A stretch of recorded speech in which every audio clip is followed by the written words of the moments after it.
Okay, here's my condenser microphone. This is the kind of microphone that you're more likely to see in a studio and not in a live performance. It requires power to run, electrical current, which comes in the form of what we call phantom power. And you can see, if you ever look at anything where you plug microphones into that can take a condenser microphone, it'll have a button somewhere that says 48-volt power. Mixing boards have these as well. If you're running a dynamic microphone, it doesn't really matter if you have that phantom power on or not. If I turn the phantom power off, the microphone will kind of turn off and be really. If I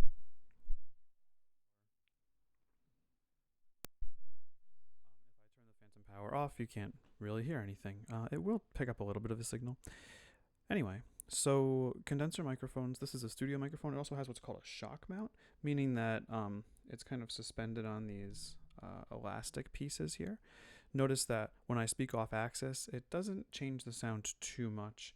If I speak back a little bit, you'll hear more of the reverb of the room and less of my voice. If I speak more closely, you'll hear more of my voice and less of the reverb of the room.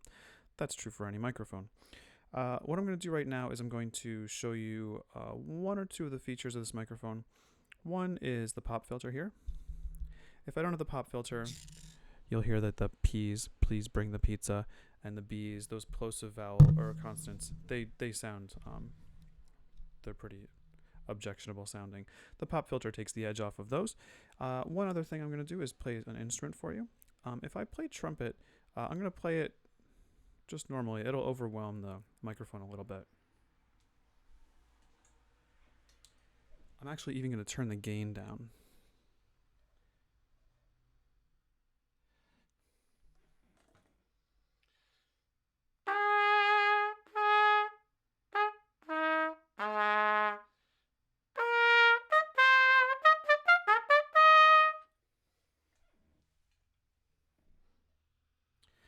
Even with the gain down, you can hear that it's kind of, the high frequencies are actually overwhelming the microphone a little bit.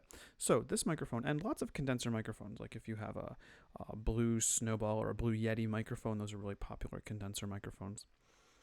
Actually, the microphone in your phone and your computer is probably also a condenser microphone. They just need to be more sensitive. So you can see the switch here. There's a little N you can kind of barely see here. If I turn that switch, that's normal. This is now the 10 decibel pad feature where it's going to just make the sound softer just at the source. So when I record trumpet now, the higher frequencies in the trumpet, you can hear they're getting a little tinny there. They won't sound as bad. So here we go.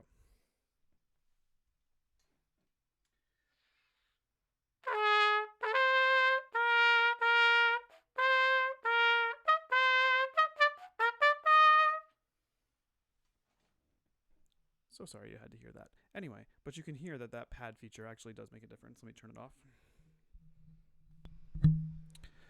The final thing is if you get really close to the microphone and you're just right on top of it, sometimes the lower frequencies in your voice can overwhelm or sound objectionable. So what I'm going to do is I'm going to turn on the high pass filter that feature on this, and you'll hear a difference in sound.